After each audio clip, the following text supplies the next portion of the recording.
What's going on, everybody? My name is Justin Godsey for Pro Football Exclusive here with a very, very special guest. This is an interview I've been hyping over for the past few days now, and today we have a very special guest, an Cruz of the Los Angeles Kiss. AJ, what's going on, man? Nothing too much, man. Just excited to be here. Excited to talk with you. Thank you so much for coming on. I know you're busy right now. You're doing a bunch of different things. I really appreciate you taking the time to come on. Yeah, no problem. So first thing I would like to say, now it's the off season for the LA Kiss. How are things going for you today? Things are going well. I'm excited for next season. I'm excited to get back to work for this off season, train hard, come back, like I said, ready to go for next season. We'll have there's still a lot of things to unfold for the organization, so we're still not 100% certain on personnel and everything. So as that kind of unfolds, it'll be more and more exciting to get going and create a good buzz and have a successful season next year. Now, just the other day, we had, your fellow teammate Kenny Spencer, who's the kicker for you guys. He was on here talking about, Fourth and Loud on AMC. It was probably one of the greatest. It's kind of like an alternate to, Hard Knocks, but you're actually going throughout the entire season with the LA Kiss. It's like the arena football of it. So, can you give us, a quick spoiler? Will we be seeing you on the show in future episodes? Yeah, you'll be seeing a little bit of me. I'm excited about it. I mean, it's an awesome opportunity. Not too many fan bases, not too many teams have this opportunity. I mean, it's huge for fans to get the insight, to get a behind-the-scenes look, whether you're a fan of the team or just a fan of the league. You really get to see a different perspective that's never been seen before. So it's a really unique opportunity. Absolutely. I really did enjoy the first episode. There was a lot of different, things going on, talking about, the practices. Cole Brennan, he wasn't even the main subject on it. Will you be a main subject, in the future episodes? From what I know, we did film some stuff with me, so, I'm not entirely sure what the show is going to do with it, what the producers wanted to do with it. But they did tell me I'll be in there a little bit, and so it'll be fun to see how it turns out. I'm excited about it. I mean, I don't get a chance to see any of these beforehand, so when you're watching it on Tuesdays, I'm going to be watching it as well in kind of a fresh perspective. I mean, obviously I was there for the majority of stuff, but as far as what they did for the show, I do not know what the final cut was. All right, so let's get more into your football career. Now, you played college football at the FCS level with the Brown Bears. What's your experience like playing for Brown? It was incredible. Brown University is a very special place. It's a very unique football program. It's not too many teams have the kind of family feel that Brown University, Brown football has. You look across the board. I've been in touch with people from the 70s, the 80s, the 90s, and it's just a really proud tradition. And I'm definitely really happy to be a part of that tradition. And it's just, it's good football despite what some people might think. I know a lot of people say, oh, Ivy League, they're just a bunch of smart guys, they don't play football well. No, not at all. The last couple years, last year we had a couple guys get drafted. The year before that we had a couple guys who get drafted. Almost every year we'll get some guys that get in, fourth round, right around there. So it's good football. There are some good athletes that come out. It was just a blast. It was an incredible experience. Now, primarily in the Arena Football League, you played, kick returner, safety. At Brown, did you play any other position besides, defensive back, or was that always your, primary position? Did you experiment with any other positions? I was primarily a defensive back there at Brown.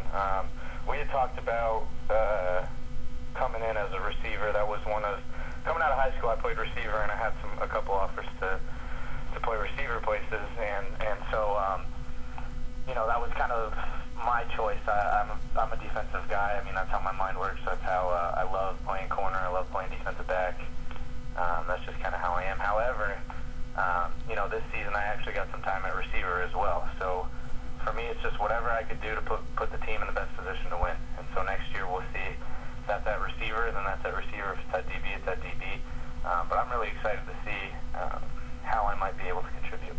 And obviously, the kick returning stuff is, I did kick return and punt return at Brown as well, and that's been one of my favorite things to do. I do enjoy when I have the ball in my hands and making plays that way. Now, we all know what you can do with the ball in your hands. Just look back at that insane touchdown that made the ESPN top 10. That was just amazing. We'll get to that here in a little bit. But, what's your all-time favorite memory at Brown? You had an excellent career at Brown. What memory really stands out to you? Positive or negative? What are you looking for here? Well, whatever comes to your mind. No, I mean, there's really too many. I mean, the entire coaching staff, the organization. I mean, I can't begin to say enough how thankful I am for the experience I had there, and I really just the family atmosphere. That's my fondest memory is that me being a Southern California kid and going out to the opposite side of the country. That was tough. I have a big family. I'm very close to my family. And to have that kind of support and have that kind of family feel when I got there that kind of alleviated a little bit of homesickness, that was definitely huge for me. Now, your senior year at Brown, you won. You were honored by being part of the first team All-American honors. Did you feel earning that award it would impress NFL scouts to being that a tremendous standout your senior year? Yeah, I mean, obviously I was hoping, and it doesn't hurt to have that, and anytime you can kind of have a national recognition, I think that brings a little bit more exposure as far as, like you said, the NFL scouts, and so, unfortunately I didn't get a shot that I would have liked, and that's kind of, where I'm at now, and hoping that I can continue to excel, with the Arena League and with the KISS, and then, that my goal is to work to get a shot. You went undrafted in the NFL draft, but you quickly signed with the LA KISS. What was that process like signing with the new expansion team? It was a great experience. It was an opportunity to play football. Like I said, I didn't get that shot that I was hoping for, and I'm going to jump on whatever I can get that allows me to be on the field and allows me to continue to play. I mean, I have a passion for the game. I love playing the game. That's why I do it. It could be very easy for me to just hang up the cleats and then go work wherever. I'm fortunate enough to have a solid degree that might give me some opportunities elsewhere, but it was almost a sacrifice to put that stuff aside and say, hey, this is what I love. This is what I want to do. I'm excited about it. I would make the same choice every time. Continue to pursue whatever you're passionate about, whatever your dreams are, and you never know where it might lead. And that's kind of where I'm at right now, and I'm going to push this as hard as I can, and there's cool opportunities like that 4th and Loud. Who would have thought that would have been something to come about?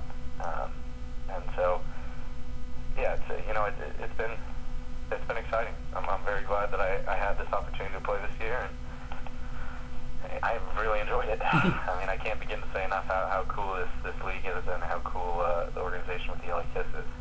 Now, like I said, the LA KISS was an expansion team for the 2014 Arena Football League season. Now, the KISS is owned primarily by Paul Stanley and Gene Simmons. What is it like playing for two rock and roll icons? I mean, they're awesome guys. We had a couple opportunities to do some events with them, be around them, and meet them. So that was really unique and really cool. I mean, they're kind of have you on. I mean, obviously, they're some of the most well-known rockers, and so to be in their presence is just kind of, you're just like, wow, this is unreal. So it's pretty unique. They've given us a couple talks before games, which I thought was really cool. I mean, obviously, I don't have any experience with any organizations, but to have the owners kind of come down and encourage you and talk to you before a game, I thought that was pretty cool. Now, 2014 was a hard year for the LA KISS. You guys went 3-15 on the year. You played a huge role on special teams, on defense. What are your plans for the offseason, and how are you going to prepare yourself for the 2015 season? I'm excited. I love getting back to work. I love getting criticism. I love hearing what I need to work on, and those are things I'm going to work on this offseason. The coaches told me what I need to do, and I'm more than happy, more ready to do them. I already got started on my off-season workout schedule. I only took about a week off, and that was enough. I couldn't handle it, and so I'm a couple weeks into getting back into conditioning and the lifting regimen and doing position drills. So I'm excited. The one thing I know that for me personally I'm going to work on is receiver, actually, and my goal is to come back next season and and earn a starting spot. And if that's that receiver, that's that receiver. And I know there's some things I have to polish off this off season, and then it's wherever. Like I said, it's wherever I can contribute. So I'm gonna continue to train hard and come in the best shape and come in polished as possible with receiver, DB, and returning kicks, and wherever the coaches feel necessary to place me, I'm more than happy to be there. All right, so I mentioned earlier on in the video about that insane, you're juking the entire team of the Spokane Shock and that amazing, kick return. Can you tell us, how does it feel to, be, your name being associated with ESPN, you being on their top 10? How cool was that? How was that felt? How did that feel for you? That was absolutely surreal. That was the first time I've ever been on SportsCenter, and just to kind of have that opportunity. It was actually really funny. I went out to dinner with my family after the game, and it aired that night of the game, and all of a sudden my phone was just blowing up, and I was like, what the heck is going on? I never get this many text messages, and I go outside to check my phone, and I've got like 20 text messages from people saying, you were just on ESPN, you were just on ESPN. I was like, what? And so I called my brother right away, and I had him record it, and it was just really unique. I mean, to get to get national recognition like that, and I mean, it's SportsCenter. I grow up, that's what I watch. That's what's on the TV whenever I flip it on. So it was just surreal. I couldn't believe it, and I was super grateful, super excited. It's a special thing, and it was cool that it was. I was fortunate enough to have that kind of big play, kind of right when I got on board. So as far as opportunity for me, it kind of solidified a little bit of, hey, I could play at this level type thing.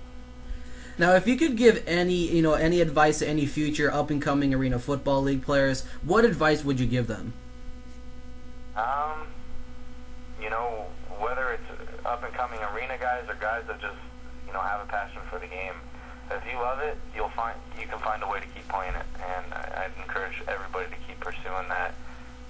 Whatever their aspiration is, whatever their dreams are, just don't give up, don't give in. I actually, you had mentioned coming out. I actually spent the whole year after my draft class before I signed with the KISS, and so for me it was one of those struggling, trying periods of, okay, now I'm a year and a half out. Do I hang up the cleats now, or do I keep going? And there were days where it would have been easy to just feel like, what, I don't need to work out today, or I don't need to, nothing's happening. I mean, there were very discouraging days, but I found whatever strength I could, and I got out on the field, and I put the work in, and it paid off. So I'm super thankful for, and a big credit to my dad for the work ethic he's kind of instilled. Because if it wasn't for that, if it wasn't for him even coming out and working out with me, 6 a.m. runs before going off and to work, whatever it was, if it wasn't for him, I wouldn't have, I might not have even been playing with the KISS. So just don't give up. It might get discouraging at times, but if you want to play, keep pursuing it. All right, this is AJ Cruz of the Los Angeles KISS. Now, AJ, thank you so much for coming on. Do you have any shout-outs you would like to give to anybody? And you can plug your Twitter as well. Yeah, I mean, if you want to follow me at a.j._23, that's AYDOTJAYDOT_23. Feel free. I'm more than happy to answer questions. I don't get a whole lot of Twitter action, but if I'm more than happy if anybody wants to reach out. That'd be fun. And thanks for having me on the show again. I really appreciate it, and I wish you the best of luck. It's kind of cool. I like what you got going on here. And it's fun to see some of these supporters of the Arena League, and hopefully that continues. Another shout out for the Fourth and Loud on AMC Tuesdays at 9 p.m. Make sure you check that out. It'll be a lot of fun, a lot of entertaining bits. So enjoy that. All right, AJ, I really do appreciate it. I'm being a huge fan of yours. I've been an Arena fan since the day I was born. Love the Arena Football League. I am glad that you're a part of the LA KISS. I'll be watching your career, expand, beyond, this season. Good luck in 2015, my friend. All right, thanks, Justin. Thanks again for having me. No problem.